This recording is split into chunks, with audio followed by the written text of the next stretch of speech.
Business Challenge, le magazine de l'économie et de l'entreprise. Chers téléspectateurs, ravi de vous retrouver pour cette édition Business Challenge, une édition consacrée à deux reportages et un grand plateau. Nous allons ouvrir cette édition avec une activité du PRODEC où nous allons voir une remise des kits d'AGR à des bénéficiaires du PRODEC dans le cadre du programme Fonds d'amorçage. Ces bénéficiaires reçoivent ces kits pour pouvoir mieux mener leurs activités génératrices de revenus et pouvoir être davantage autonomes. Et puis juste après, nous allons partir avec vous à l'école normale de Niamey, qui a reçu la visite du président du groupe de la Banque mondiale.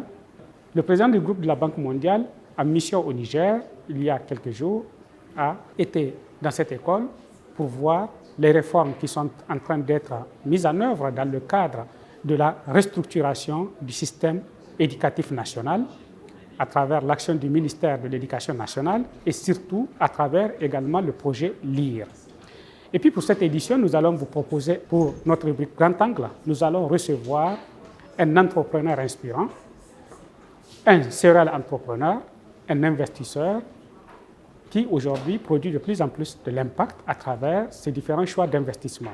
Nous allons découvrir ensemble le parcours de Bourema Bana, qui est parti de salarié dans une banque à aujourd'hui un capitaine d'industrie au Niger. Vous allez voir son parcours et aussi comment il investit dans différents secteurs et quel impact il produit. J'espère que le menu de cette édition vous plaît. Soyez confortable dans vos sièges pour 52 minutes d'échange sur l'économie, l'entrepreneuriat et surtout avec un grand moment d'inspiration à travers notre interview Grand Angle. À tout de suite.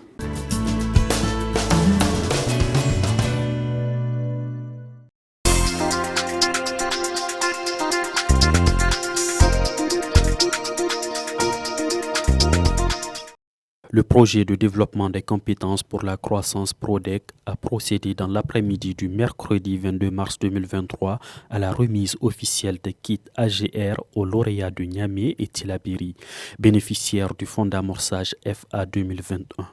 Cette initiative s'inscrit dans le cadre de la collaboration entre le PRODEC et la CCIN. Cette collaboration assure la formation en entrepreneuriat, accompagnement à l'élaboration des plans d'affaires simplifiés au démarrage, appui, conseil pour la mise en œuvre des AGR pour les déscolarisés et non scolarisés sortant des sites d'apprentissage agricole. Cette cérémonie de remise de kits s'était tenue en présence du coordonnateur du PRODEC, Dr Aoula Yahaya, et certains hauts cadres de la CCIN, notamment le SGA, ainsi que plusieurs autres invités de marque.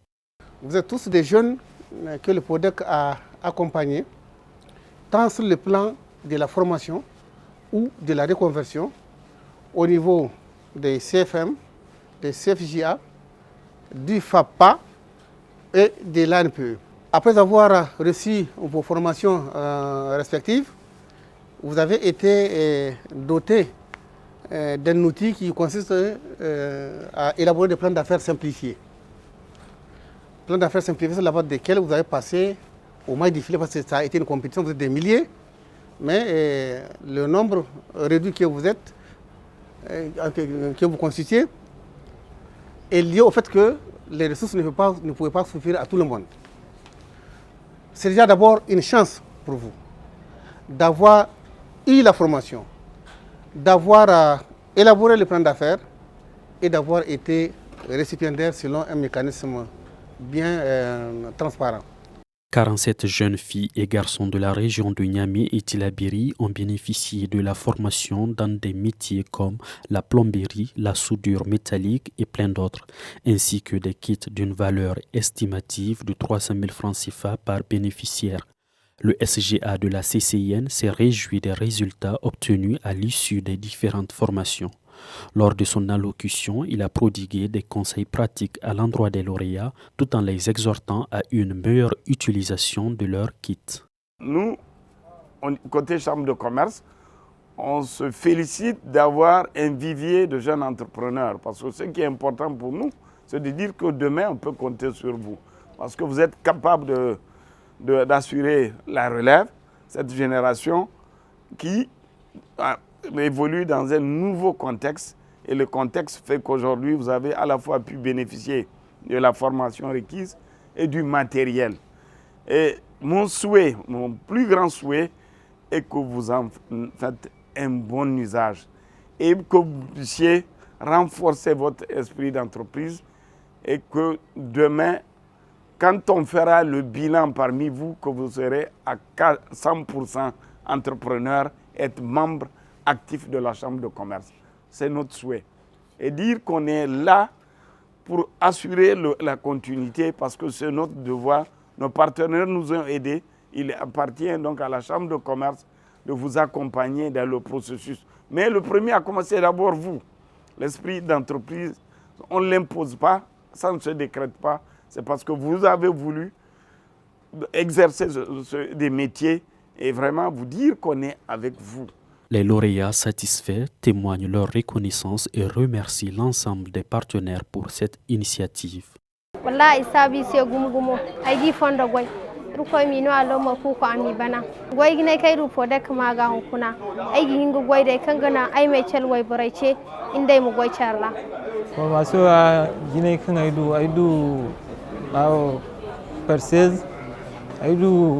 Machine à couper, compresseuse, la ronge, des caisses à outils. Voilà, il faut pour c'est gumo wane. Kan sai go makani gumo zam gine wo ay himudu ina fara gumo zam ina fara tige de hinu goide mat ke ba hinu ga ay bafuna hanse bonsi.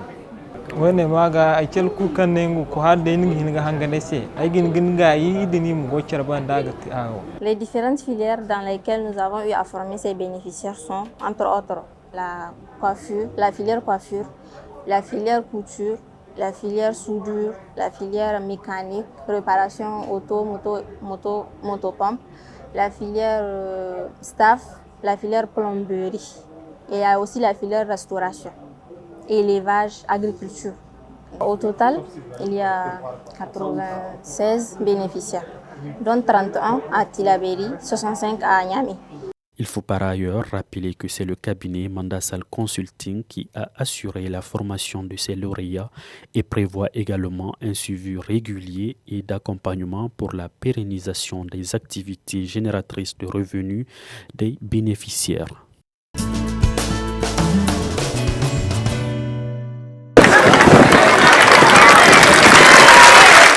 Cette visite de 48 heures de David Malpass, président du groupe de la Banque mondiale au Niger, s'inscrit dans le cadre d'une tournée ouest-africaine prenant en compte le Niger et le Togo. Au cœur de ces rendez-vous, des problématiques importantes liées notamment au renforcement de la paix et de la sécurité, à la croissance économique inclusive et durable, à la sécurité alimentaire, mais aussi à l'accès à l'énergie et l'importance de l'éducation.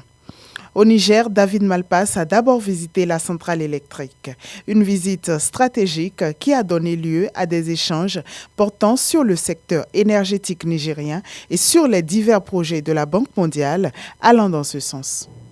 Nous avons visité la centrale électrique et il est très clair que le Niger a besoin davantage d'énergie et davantage d'énergie dans les ménages. Nous avons discuté de différentes choses et l'importance d'achever les travaux de construction du barrage et de le mettre en service. Nous avons également discuté de la question de l'utilisation de bois de chauffe que les femmes utilisent, notamment la collecte, et également le fait que cela n'est pas très propice pour leur santé, et également la possibilité de remplacer ce bois de chauffe. La Banque mondiale et la Société financière internationale ont chacun de projets dans ce domaine. Nous avons discuté de l'accélération de ces projets. Il s'est ensuite rendu à l'école normale Saadou Galadima de Niamey.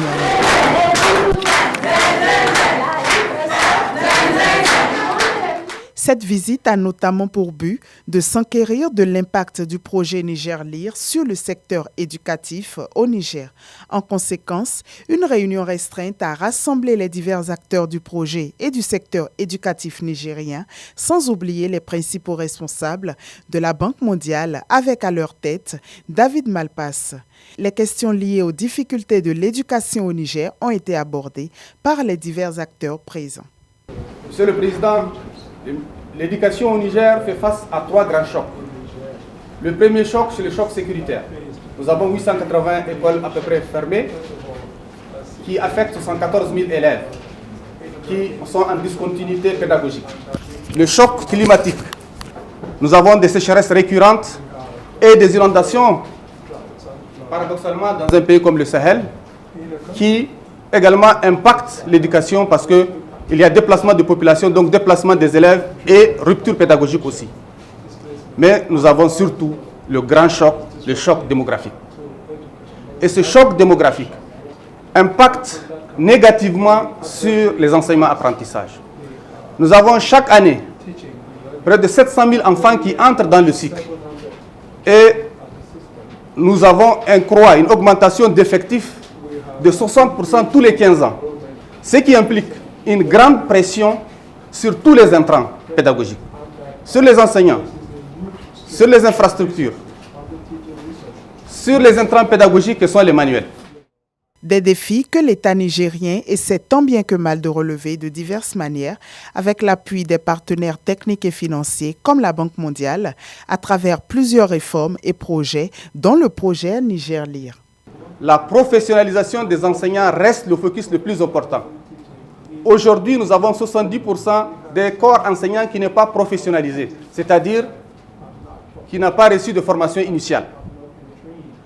Et donc, notre défi, c'est dans ces écoles normales de former d'abord des instituteurs. Et notre prévision, c'est en moyenne 3000 enseignants qui sortent chaque année dans les 8 écoles normales des 8 régions que nous avons. Et donc, notre réforme, que la Banque mondiale soutient à travers le projet LIRE, qui fait le focus sur les pratiques enseignantes pour une allocation du budget du projet à plus de 70% à cette composante, montre que la réforme phare reste chez nous l'amélioration du capital humain. Le second, les infrastructures. Monsieur le Président, permettez-moi de dire que les infrastructures, au-delà des aspects hard, influent sur la qualité. Parce que, en construisant des établissements en matériaux définitifs, on préserve l'environnement physique pour les meilleures conditions de travail pour les élèves, pour les enseignants et pour les élèves, mais également, on préserve le temps scolaire parce que nous avons un stock de 36 000 salles de classe en matériaux temporaires ou précaires que nous allons résorber à partir d'un plan pluriannuel sur 6 années en raison d'une construction de 8 000 salles de classe. Nous avons lancé déjà la première opération. Et sur fonds propres de l'État du Niger, pour près de 23 milliards de francs CFA à partir de fin 2022, qui sont en train d'être exécutés. Les partenaires nous soutiennent. Et la Banque mondiale va nous soutenir sur le financement additionnel qui est attendu. En réponse à cette doléance et consciente des difficultés du secteur, la Banque mondiale rassure. Pratiquement, nous utilisons tous les types d'instruments qui existent au niveau de la Banque mondiale pour que cet objectif se concrétise. Le projet LIRE, dans le dispositif que vous avez décrit, est central. Parce que fondamentalement, son objectif, c'est de recruter les enseignants, les former, les déployer et assurer une évaluation continue de leur performance. Parce que l'enseignant, c'est au centre de l'éducation. Mais en même temps, la Banque mondiale écoute et est disposée à adapter ses interventions.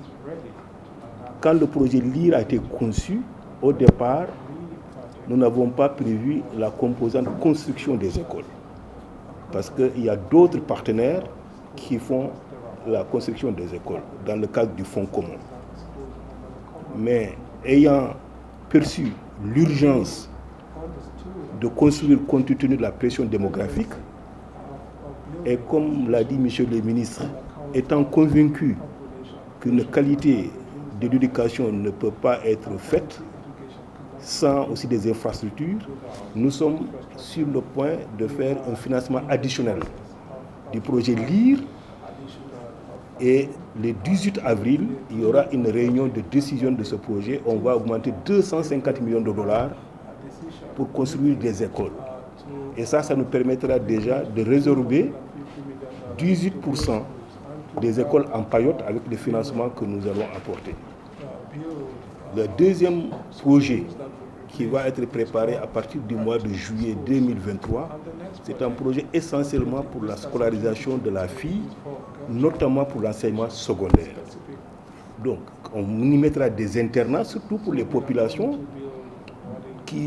dont les filles se retirent de l'école très tôt parce que les conditions sécuritaires, la sécurité de l'école, pas seulement dans la sécurité dans le pays, ne leur permet pas de rester. Donc définitivement l'éducation c'est notre priorité puisqu'elle est la vôtre et nous allons continuer à travailler ensemble pour accélérer la mise en œuvre tout en créant les conditions bien sûr pour améliorer tout. Il faut rappeler que le Niger possède l'un des taux d'alphabétisation les plus bas en Afrique. Occasion également de présenter une doléance dans ce sens pour une prise en compte des populations non prises en charge par le système éducatif classique, constituant une véritable problématique pour le pays. Comme monsieur le secrétaire général de l'Éducation nationale parle de 700 000 enfants qui entrent en CI, il faut comprendre, en même temps, il me semble, avec un taux de scolarisation de 70%, 300 000 qui n'y entrent pas.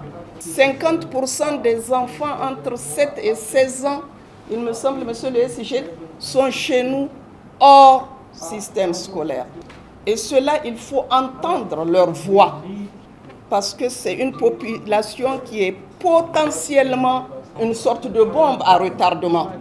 C'est des enfants qui ne sont pas pris en charge, qui ne vont pas à l'école, qui ne sont pas formés, qui ne sont pas accompagnés. Et je voudrais vraiment plaider pour qu'elle ait une attention particulière à cette population, à laquelle j'ajoute les taux de déperdition encore très élevés, Monsieur le Président, dans notre pays, où, Monsieur le SG, on en parlait, sur une cohorte de 100 enfants qui entrent en CI, on en a une dizaine au lycée. Et je pense que le système de l'enseignement technique et de la formation professionnelle pourrait être une réponse adaptée à l'accompagnement, à la prise en charge de cette population. Voilà le plaidoyer que je voulais porter à votre haute attention, Monsieur le Président, Monsieur le Vice-président, Messieurs les ministres. La Banque mondiale annonce la mise en place prochaine d'une solution devant s'étendre à tous les pays du Sahel. Nous sommes en train de préparer là un programme régional dont le centre sera l'école de la deuxième chance pour l'ensemble des pays du Sahel. Bien sûr, il y aura des spécificités dans chaque pays qui peuvent aussi être prises en compte dans le cadre de ce programme-là. On vient de faire sortir un livre blanc sur l'éducation au Sahel. La problématique que vous soulevez, elle est visible au Mali, au Tchad, en Mauritanie, au Burkina Faso et dans d'autres pays. Vous avez parfaitement raison. En plus des enfants qui n'entrent pas, pour des raisons diverses, il y a beaucoup qui sortent de l'école juste après 3 ans, ou même qui vont aller jusqu'à la fin du primaire et qui finissent sans avoir les bases de faire les calculs élémentaires ou la lecture. C'est à peu près 9 enfants sur 10. Donc je voulais tout simplement vous rassurer que c'est une priorité également que nous attendons. Merci beaucoup. À la fin de cette rencontre, le président du groupe de la Banque mondiale a rappelé que l'éducation figure au nombre des principaux volets d'intervention de la Banque mondiale au Niger. Cette visite vient consolider les relations de partenariat existant déjà entre l'institution et l'État du Niger. Elle annonce également la mise en place de nombreux autres projets axés sur divers pans de développement dans de nombreux secteurs.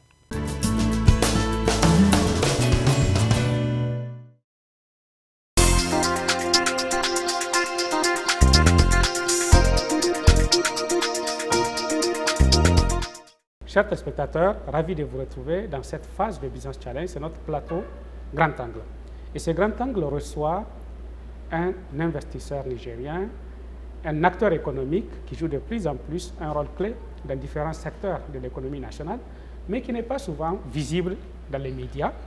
Je pense qu'on le voit, mais il ne parle pas souvent. Alors, mon invité de ce soir est M. Bourema Bana, qui est président directeur général de Capital Finance, mais aussi serial entrepreneur. M. Bana, merci d'accepter cette interview avec Business Challenge.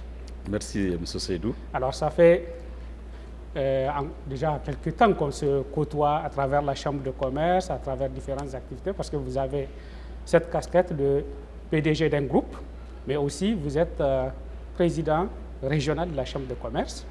Et puis, je pense que vous avez d'autres casquettes aussi, que sans doute je ne connais pas. Mais nous allons parler réellement de votre parcours d'entrepreneur, qui peut aussi aujourd'hui être une source d'inspiration pour beaucoup de jeunes qui démarrent, et aussi en termes d'investissement, voir les secteurs dans lesquels vous investissez et quel regard on peut porter sur ces secteurs-là. Donc voilà les différents points sur lesquels je souhaite que nous échangions.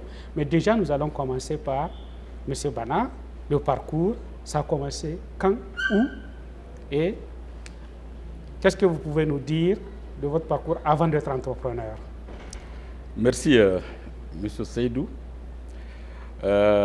Effectivement, depuis quelques années, je suis entrepreneur, mais bien avant, j'étais employé. J'ai commencé ma carrière dans une banque primaire du Niger, où j'occupais le poste de responsable du service juridique. Mais rapidement, j'ai gravi les échelons. Je suis passé 3-4 ans après directeur commercial de cette même banque. Il faut d'abord vous dire que je suis juriste d'affaires de formation, mais par la suite, je me suis spécialisé en banque et finance au COFEB à Dakar. Donc, j'ai passé 8 bonnes années en tant qu'employé de banque, en tant que directeur, en tant que responsable juridique et en tant que directeur commercial. Mais 8 ans après, quand même, en 2005, j'ai pris le courage de m'installer à mon compte. Alors, 2005, à l'époque encore, l'environnement des affaires au Niger n'est pas comme il est aujourd'hui.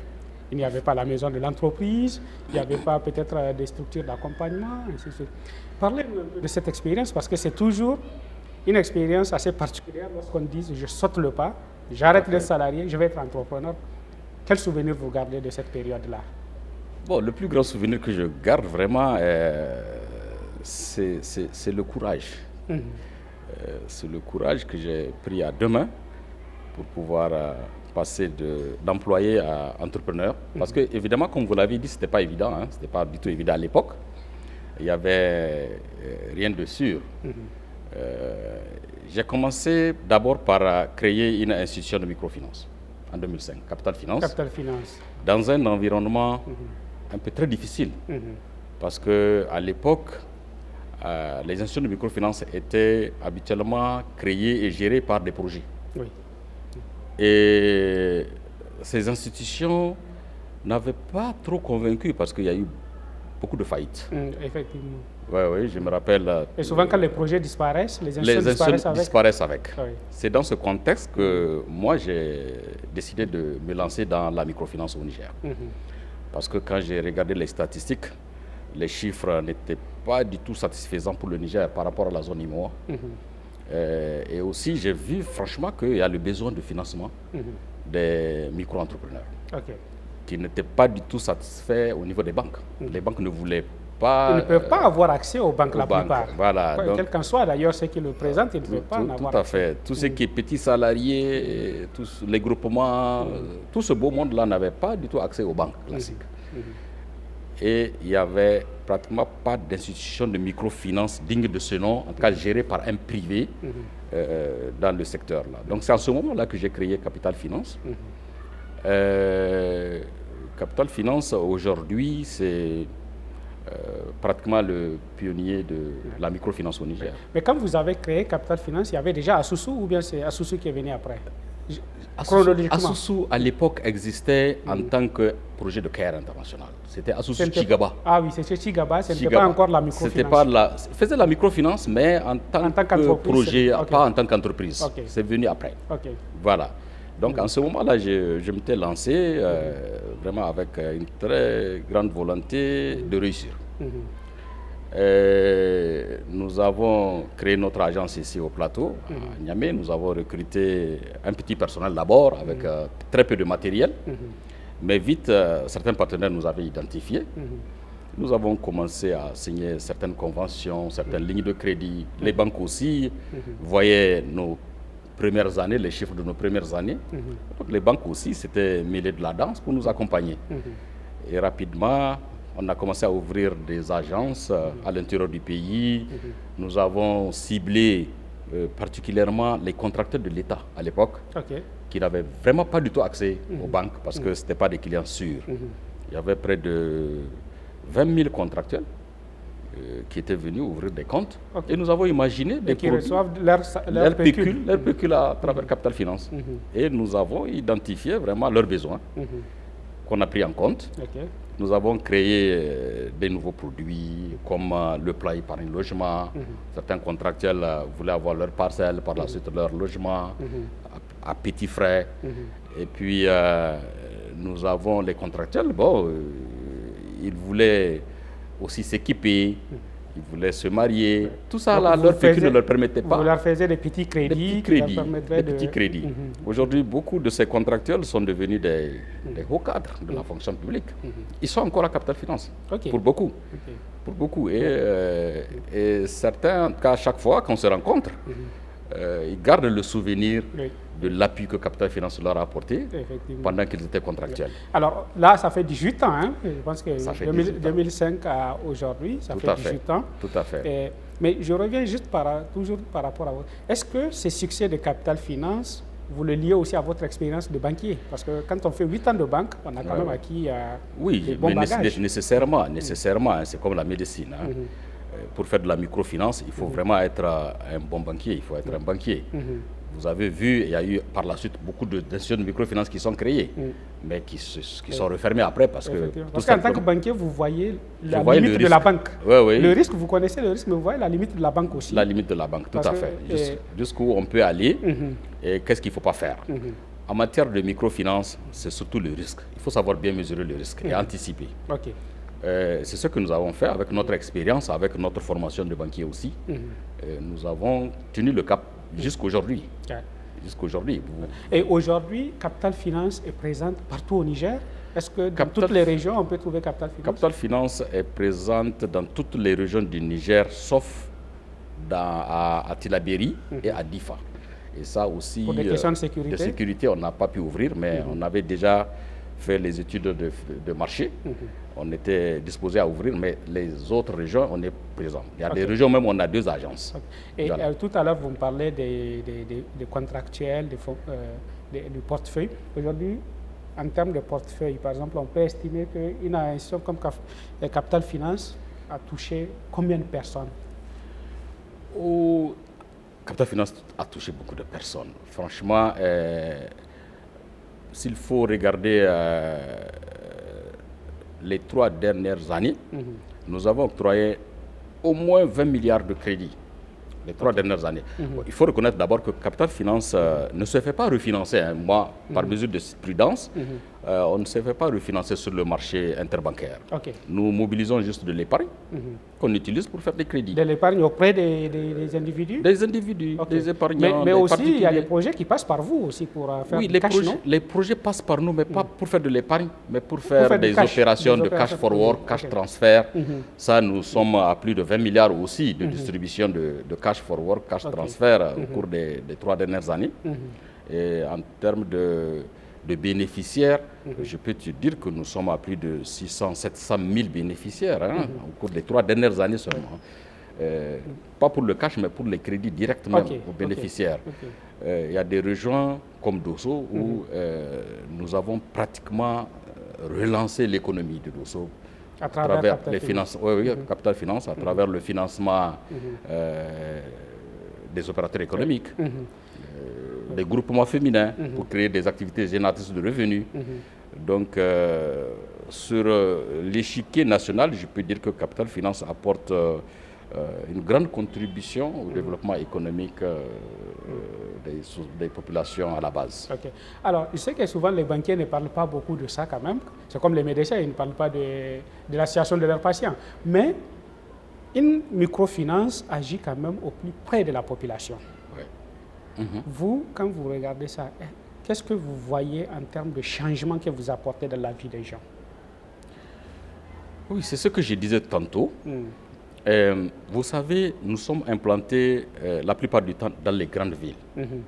Mais nous avons des caisses mobiles.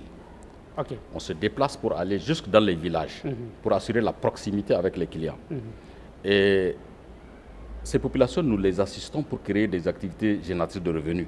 Vous allez voir la bonne dame qui vend des beignets, ou bien qui vend du poisson, ou bien qui a une activité quelconque, qui est appuyée par l'institution de microfinance. Et tout de suite, surtout au niveau de l'embouche bovine, vous allez voir que avec cette activité, beaucoup de femmes se sont réalisées, arrivent à supporter les charges de santé, de scolarité de leurs enfants, même de leur mari, même pour elles-mêmes. Donc, l'impact est très considérable au niveau des populations. Alors, après 18 ans de microfinance, ça continue toujours, le développement de la microfinance, mais entre-temps, vous êtes devenu un serial entrepreneur parce que vous avez quand même investi dans d'autres domaines. Un des premiers domaines que moi j'ai vu, on en parlait une fois, c'est avec Hôtel Toubal. C'est quand même l'investissement qui était visible que moi j'ai visité, où on a même fait un reportage sur ça, je me souviens. Alors, l'investissement dans l'immobilier, ça continue. Qu'est-ce qui explique ce choix-là? Oui, évidemment, 18 ans de microfinance, il fallait quand même céder la place aux plus jeunes. Donc actuellement, je suis le président du conseil d'administration de Capital Finance, d'ailleurs depuis 2018. On a au niveau du conseil d'administration nommé un directeur général. Je suis resté quand même le président du comité de crédit pour avoir un œil avec toute l'expérience que j'ai accumulée. Je n'ai pas voulu laisser entièrement les opérations de crédit. Oui, parce que c'est là qu'il vient le risque. Tout le risque est là-bas. La survie de l'institution dépend de la qualité des crédits. Donc, Capital Finance aujourd'hui vole de ses propres ailes. Juste, nous sommes un petit berger qui regarde de temps en temps ce qui se passe dans la maison. J'ai profité donc de ce temps libre président du conseil d'administration pour créer d'abord ce que vous n'avez pas dit, peut-être vous ne le savez pas. J'ai créé la société nigérienne de promotion immobilière, Soniprime SA. C'est à travers Soniprime réellement que j'ai commencé à faire de l'immobilier. Soniprime SA qui a été créé en 2010. Nous avons commencé par un lotissement qui fait aujourd'hui la fierté de la ville de Niamey. C'est lequel? C'est le lotissement de la diaspora. Ah, diaspora ici. Route de Tilaberi. Route Tilaberi. Voilà, c'est beaucoup d'hectares aménagés, viabilisés. Voilà, moi-même personnellement, j'ai fait une promotion immobilière, une vingtaine de villas là-dedans, pour la diaspora et aussi à travers leurs familles qui sont ici, les gens de la diaspora ont beaucoup acheté des parcelles. Évidemment, pas comme ceux d'ici, mais c'est diaspora et puis population locale. Voilà. Donc, comme je le disais, nous avons commencé par le lotissement diaspora, qui est vraiment un site de référence aujourd'hui. Oui, c'est vrai que c'est très réputé. Les gens entendent parler de diaspora. Voilà, c'est ça qui m'a donné l'envie de rentrer pleinement dans l'immobilier. Voilà, donc chemin faisant, j'ai construit en 2015 l'hôtel Toubal de Dosso. Il y avait Dosso Soga qui se préparait. Il n'y avait pas d'infrastructure d'hébergement. Alors j'ai été approché pour pouvoir venir en aide. L'hôtel Toubal, c'est quand même 80 000 mètres carrés de terrain, d'espace. Voilà, et encore de l'espace inexploité. Oui, il y a encore de l'espace inexploité, mais est-ce que c'est inexploité? Parce qu'il y a des espaces vraiment, des espaces verts qu'on n'a pas voulu utiliser pour construire. Parce que le modèle qu'on a construit là-bas, ce n'est pas en hauteur, c'est des bungalows, c'est pour permettre aux gens de se mouvoir, de faire tout ce qu'ils veulent. Il y a un mini-zoo où les animaux sont domestiqués, on leur laisse l'espace pour circuler. Il y a une piscine semi-olympique, il y a 6 salles de réunion. Je fais le total entre l'hôtel Toubal et l'annexe de l'hôtel Toubal. Hein. Oui, oui. Donc c'est 122 chambres au total. En termes de superficie, je peux dire que c'est le plus grand hôtel au Niger en termes de superficie. Effectivement, l'espace occupé est très grand. Oui, c'est très grand. Et en termes de capacité d'accueil aussi, ce n'est pas petit. Et en termes d'activité aujourd'hui, comment vous appréciez la contribution de l'hôtel Toubal dans vos autres entreprises? L'hôtel Toubal contribue énormément. L'hôtel Toubal, vous voyez là où nous sommes actuellement, les résidences Twins. Je me suis inspiré aussi de l'hôtel Toubal. Tout ça pour aller vers la chaîne hôtelière.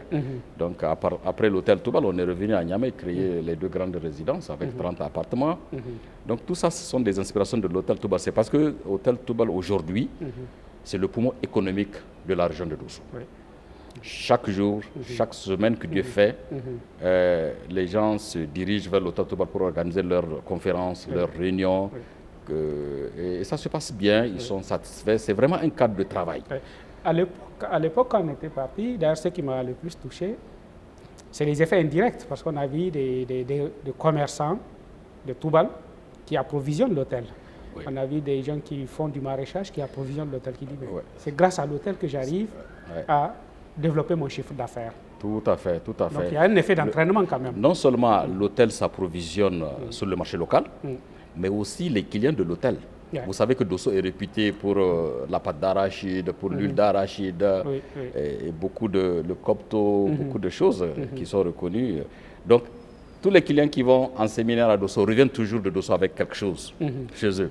Ça fait tourner l'économie.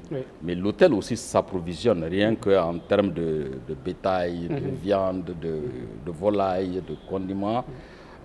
Quand je regarde les chiffres, souvent, c'est ahurissant. Je me posais la question, est-ce que moi je veux gagner quelque chose? Parce que apparemment tout est déversé, tout est reversé sur les le achats marché. Pour faire fonctionner l'hôtel. L'hôtel, la restauration. Donc c'est vraiment l'économie qui tourne à travers l'hôtel et on sent la reprise économique. Et aujourd'hui, vous avez combien d'emplois?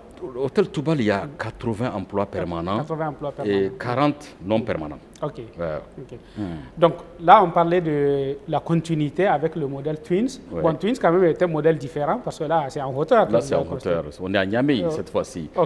Toubal, c'est un village. L'hôtel Toubal, c'est un village que j'ai créé par inspiration parce que j'ai grandi à Dosso. Ça me rappelle beaucoup de choses. Et puis, à travers mes voyages aussi, j'ai vu des hôtels de ce genre qui m'ont beaucoup épaté. Et j'ai transposé le modèle dans ma ville natale. Et parlant du sultan, effectivement, le sultan était très fier de l'hôtel Toubal de Dosso. Parce qu'il était très fier, comme vous l'avez dit, vous l'avez rencontré. Vous savez que c'est mon grand-père. C'est mon grand-père et je suis aussi le chef de sa cour. Je suis intronisé. Ah, ça par contre, il ne me l'a pas dit. Oui. C'est peut-être après qu'il m'a intronisé le sultan et le Meifada de la cour. Alors, nous avons parlé de l'immobilier, mais vous êtes investisseur aussi dans d'autres domaines. Bon, je suis investisseur dans d'autres domaines. Ça, c'est des prises de participation par-ci, par-là. Je crois que ce n'est pas la peine de... C'est quoi, l'agriculture L'agriculture, ça, je le fais vraiment à titre accessoire, mais avec beaucoup de passion. J'exploite 300 hectares de terre à Dosso, avec des tracteurs. 300 hectares, ça ne peut pas être que de la passion. Bon, je vois toujours les choses en grand. Non, c'est vrai que pour faire même du business, il faut être passionné, ça c'est sûr. Tout à fait. Je dis que c'est de la passion, c'est parce que pour moi, ce n'est pas du business. Je n'ai jamais vendu la production. Je produis, j'ai une écurie, j'ai aussi, je pense aussi aux populations vulnérables. Après les récoltes, je distribue pratiquement tout, sauf ce que je laisse pour la famille et pour les autres. Je n'ai jamais rien vendu sur les 300 hectares. C'est pourquoi je parle de passion. Mais donc ça, c'est plutôt maintenant philanthropique. C'est philanthropique et ça crée de la main-d'œuvre. Parce que pendant les 3-4 mois de saison hivernale, c'est plus de 500 emplois. Tous les cultivateurs qui n'arrivent pas à avoir les moyens pour travailler dans leur champ viennent travailler 2-3 jours par là, gagner quelque chose, retourner, continuer. Et ça me passionne beaucoup. Ça me plaît de voir des gens vraiment alignés au champ. Parce qu'après le passage du tracteur, c'est la main-d'œuvre humaine qui passe pour pouvoir... Et vous leur créez aussi des opportunités économiques. Oui, tout à fait. Sans ça, peut-être que les gens seraient là en train d'être désœuvrés. Tout à fait, oui. Tout à fait, tout à fait. Donc l'agriculture, l'élevage, il faut. J'ai fait de l'élevage aussi là-bas. Aujourd'hui, les aliments pour bétail qu'on achète auprès des villageois, c'est du quotidien. Ça aussi, ça leur procure une source de revenus. Donc à travers cette agriculture, nous contribuons aussi à l'épanouissement des populations rurales surtout, et à l'épanouissement aussi de toute la région de Dosso. Monsieur Bana, je vais faire une petite synthèse pour nos téléspectateurs. Entrepreneur depuis 18 ans, après avoir été employé 8 ans avant d'être entrepreneur, aujourd'hui, la plupart des gens qui vous connaissent, notamment on sait que vous êtes le patron de Capital Finance, bon, Hôtel Toubal, les résidences Twin, Diaspora. Et, voilà. Quand on combine tout ça, vous avez créé de l'emploi pour combien de Nigériens? Parce que ce que je disais aussi, je pense que récemment on en parlait, vous parlez de votre bureau qui est au plateau où vous êtes. Là, c'est une holding que vous êtes en train de constituer. Tout à fait. Donc vous n'êtes plus seulement le patron d'entreprise, mais vous êtes un gestionnaire de holding. Tout à fait. Et ça, c'est une des choses intéressantes parce que quand on arrive à la holding, ce n'est plus l'entrepreneur, c'est l'investisseur. C'est l'investisseur. OK. Maintenant, en tant qu'investisseur, quand vous agrégez ça, vous impactez combien de personnes en termes d'emploi? Alors, quand j'ai fait un petit calcul, j'ai interrogé les gestionnaires de ressources humaines. Nous sommes à plus de 500 emplois permanents. 500 emplois permanents. Voilà. Et à travers nos chantiers, parce que nous sommes dans la promotion immobilière, peut-être je n'ai pas fait cas, nous construisons beaucoup de résidences de haut standing, au plateau, à Kwarakano et ailleurs. Certainement autour de 800 emplois non permanents créés à travers l'ensemble de nos chantiers. Alors moi, quand je vous vois comme ça, je me dis, le Nigeria, qui est à côté de nous, il paraît une certaine politique pour créer vraiment, mais pour favoriser l'émergence des grands patrons. On pense à Dangote, Tony Elumelou et beaucoup d'autres. Peut-être que si maintenant on commençait à penser comment nous allons créer des Dangote au Niger, on fera mettre dans la liste des futurs Dangote du Niger, non? Bon, ça, c'est le choix, ça ne dépend pas de moi, c'est Seydou. Même au Niger, par le passé, il y a eu des Dangote que l'État a promus, l'État a créé. Et l'État a joué à un certain moment ce grand rôle. Et je crois que pour développer une économie nationale, il faut créer des capitaines d'industrie, il faut créer des hommes d'affaires, des grands hommes d'affaires. Je pense que ce qui est important, surtout pour nos jeunes téléspectateurs, c'est aussi de voir les vertus de l'entrepreneuriat. C'est quand on peut créer une entreprise et arriver une dizaine d'années plus tard à impacter autant la société, on se rend compte quand même que c'est même de l'intérêt de nos États de favoriser l'émergence des entrepreneurs. Oui, tout à fait. Je constate heureusement que l'État fait de plus en plus la promotion des PME et des PMI. Il y a des fonds, FONAP, il y a beaucoup de choses, même au niveau de la Chambre de commerce. Effectivement. Il y a des structures dédiées pour pouvoir faire la promotion des PME et PMI. Vous savez, ce que je veux vous dire, c'est que, et vous le savez d'ailleurs, bien avant, l'État ne peut pas tout faire dans un pays. Il faut saisir les opportunités. Il ne faut pas tout attendre de l'État. Il ne faut pas essayer de s'accrocher à l'État aussi pour faire ses affaires. Il faut essayer de diversifier, d'élargir, d'ignorer, de dire, écoute, moi je fais pour pouvoir aider l'État. Ce n'est pas dire d'abord, j'attends que l'État m'aide pour que je fasse quelque chose, pour pouvoir faire. Moi, je fais pour pouvoir payer mes impôts, pour pouvoir créer des emplois, pour pouvoir améliorer le visage économique du pays, contribuer au développement économique de son pays. Mais quand on part de l'hypothèse qu'il faut d'abord que l'État me créer les conditions. Et de plus en plus, c'est vers cela que nous tendons. Si vous regardez bien tous les projets qui se dessinent par-ci, par-là, toutes les grandes rencontres, tournent autour de la promotion du secteur privé. Effectivement, et ça c'est sûr. Et c'est ce qu'on doit convaincre notre jeunesse à comprendre. C'est sûr que l'environnement aujourd'hui est nettement plus favorable pour entreprendre que quand vous avez commencé en 2005. Alors, M. Bana, il y a un autre point que je trouve particulièrement intéressant à échanger avec vous pour avoir votre point de vue.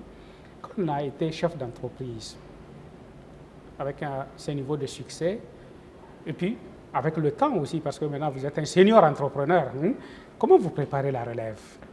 Est-ce que vous pensez déjà, vous avez commencé à penser à la relève? Oui, évidemment. On sait qu'on n'est pas éternel sur Terre. Et on sait aussi que quand on bâtit un empire, il faut une relève. Déjà, au niveau des thunes, vous avez rencontré mon fils, c'est lui qui gère les thunes actuellement. Oui, vous me l'avez présenté tout à l'heure. Voilà. Maintenant, au niveau même national, nous travaillons à travers la Chambre de commerce pour pouvoir former les jeunes, pouvoir les encadrer, les inciter à créer des entreprises. Je crois qu'en 2022, il y a eu un nombre important, autour de plus de 3000 entreprises qui ont été créées par des jeunes. Et il y a tout un programme de formation et d'encadrement et d'accompagnement même de ces jeunes-là à travers la Chambre de commerce, les partenaires et surtout l'État.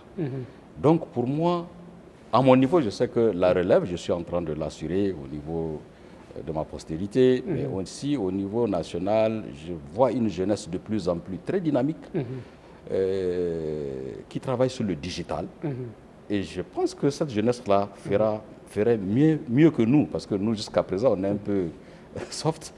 J'ai de l'espoir quant à la relève, quant à la continuité de toutes les activités. En termes de perspective, sur quoi vous travaillez? Actuellement, je réfléchis beaucoup sur l'industrialisation. Tout de suite, je vous disais qu'on a besoin d'industrie. Il faut qu'on ait des industries de transformation dans toutes les régions. Je crois que l'État aussi a pensé à satisfaire ce besoin en créant les pôles agro-industriels dans chaque région. Nous allons nous impliquer pleinement dans la mise en œuvre du programme de l'État dans le secteur de l'industrialisation. C'est ça la principale perspective que nous voyons et qui constitue un vecteur économique important. Et c'est un maillon manquant aussi. Un maillon manquant justement. Parce que aujourd'hui, la production agricole est en train d'être boostée. Tout à fait. Mais il faut aussi la Pendant cette période, sur le marché local, imaginez la quantité de tomates même qui circulent et qui n'est pas transformée. Donc, des petites unités de transformation, à travers la microfinance, nous pouvons appuyer des jeunes entrepreneurs à les mettre en œuvre. Mais et là, je pense à toutes les femmes qui sont dans la transformation maintenant. Peut-être que ça peut être vos futurs clients aussi. Oui, ça aussi au niveau de la microfinance. C'est-à-dire, moi, en tant qu'entrepreneur, moi-même, je suis en train de réfléchir sur la création de certaines industries importantes, comme les engrais, qui sont toujours importés, comme le sucre, parce que nous sommes quand même dans une région, la région de Dosso, qui produit beaucoup de canne à sucre. Donc, pensez à une usine de transformation de la canne à sucre en sucre. Effectivement, et Dosso aussi, je pense qu'à cet avantage d'être proche des ports pour que, en termes d'exportation, si même le Niger devrait exporter. Oui, c'est ça le second projet.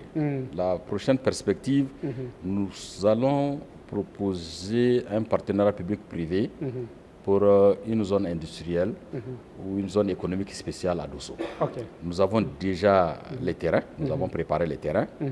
Et je crois que c'est très important d'avoir une zone économique spéciale à Dosso compte tenu de sa position géographique. Effectivement. Ça va booster la production et nous allons nous investir pour créer des usines de transformation.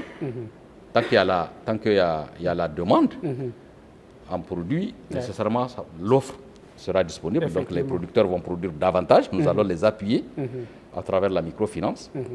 Et la perspective, c'est vraiment rapidement de créer une usine de transformation à Dosso pour pouvoir booster la production.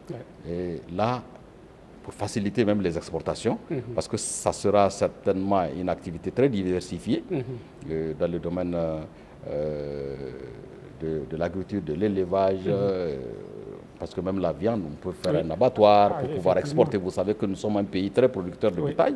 Et on exporte sur pied, sans valeur ajoutée. Voilà, tout ça, compte tenu de la proximité avec le Nigeria et surtout le port de Cotonou, à défaut du port sec, qui a beaucoup traîné, qui n'a pas vu le jour. Ce qui fait la mode aujourd'hui, c'est la zone économique spéciale. Effectivement. Et je crois que en partenariat public-privé, nous allons faire un projet, nous sommes là-dessus, et proposer à l'État pour pouvoir mettre en œuvre cette zone rapidement et participer activement au développement économique régional et national. Merci beaucoup, M. Bana. Merci, et je pense que ça a été un très très bon échange. Et surtout, je pense que aussi ça va inspirer nos téléspectateurs de différents profils, que ce soit les entrepreneurs qui cherchent aussi à avoir un peu plus d'élan pour aller plus vite dans leur développement. Je pense qu'ils verront en vous quand même un modèle en matière de prise de risque, en matière d'analyse aussi de l'environnement pour investir. Et puis pour les plus jeunes, moi j'ai beaucoup apprécié les conseils avisés. Chers téléspectateurs, j'espère que vous avez agréablement suivi ce plateau Business Challenge et que vous en avez tiré aussi un très bon profit. Merci pour votre fidélité à Business Challenge. En attendant, vous pouvez toujours continuer à interagir avec nous à travers la radio Challenge FM 96.6 MHz, c'est la radio des entrepreneurs. Vous pouvez aussi être en notre compagnie, interagir avec notre équipe à travers les réseaux sociaux. Cherchez Business Challenge sur Facebook, vous allez nous retrouver. Vous pouvez visionner nos archives sur YouTube. Et puis, dans 2 semaines, nous allons nous retrouver pour une autre édition de Business Challenge. Bonsoir.